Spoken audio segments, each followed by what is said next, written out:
बीवी अपने शौहर का इंतजार ही कर रही थी कि इतने में घर का डोरबेल बजता है। बीवी ने फौरन दरवाजा खोलते हुए देखा शौहर अपने साथ एक औरत और एक बच्चे को लेकर आया हुआ है।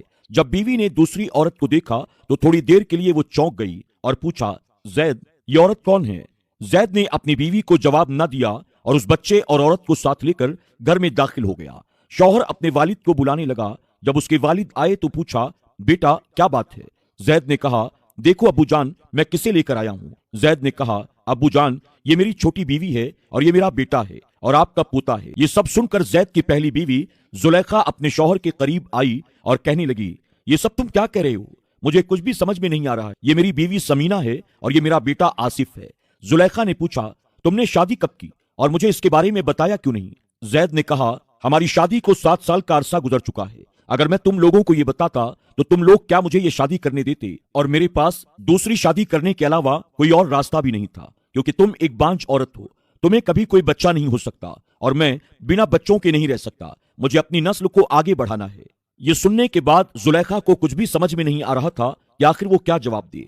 वालिद ने पूछा, अगर ये दोनों तुम्हारे कमरे में रहेंगे तो फिर जुलेखा कहां रहेगी? जैद ने कहा, वो दूसरे कमरे में रह लेगी। ये कहते हुए वो अपनी बीवी और बेटे को साथ लेकर कमरे में दाखिल हो गया। जैद के वालिद कुछ दिन तो गुस्से में रहे, लेकिन फिर अपने पोते का चेहरा देखकर कुछ दिनों के बाद सब कुछ भूल गए और बच्चे को प्यार से खिलाते पिलाते और उसके साथ खेलते रहते।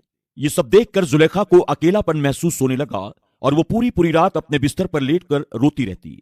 जुलेखा 10 साल से अपने शौहर के साथ बेड पर सोई थी, इसलिए वो अकेले सो नहीं पाती थी। जुलेखा उस बच्चे को देखती तो उसको अपने शौहर पर बड़ा गुस्सा आता। जुलेखा का काम बस पूरा दिन घर के काम काज करना रह गया था। जुलेखा के वालिदैन दुनिया से रुखसत हो चुके थे, इसलिए वो अपने शौहर को छोड़कर कहीं जा भी नहीं सकती थी और उसने ज्यादा पढ़ाई लिखाई भी नहीं की थी, इसलिए वो अकेली भी कहीं जाकर अपनी जिंदगी नहीं गुजार सकती थी। ऐसे में इस घर में रहने के अलावा उसके पास कोई और रास्ता ना था। जुलेखा यही सोच रही थी, क्या बच्चे पैदा न कर पाना ये बहुत बड़ा गुनाह है? क्या इसकी इतनी बड़ी उसे सजा मिलेगी? अपने ही घर में अपने शौहर की मौजूदगी में क्या उसे अकेले ही जिंदगी गुजारनी पड़ेगी? दोस्तों, शौहर ने और उसके घर वालों ने औरत के साथ जो किया वो सही है या गलत, हमें कमेंट बॉक्स में जरूर बताएं।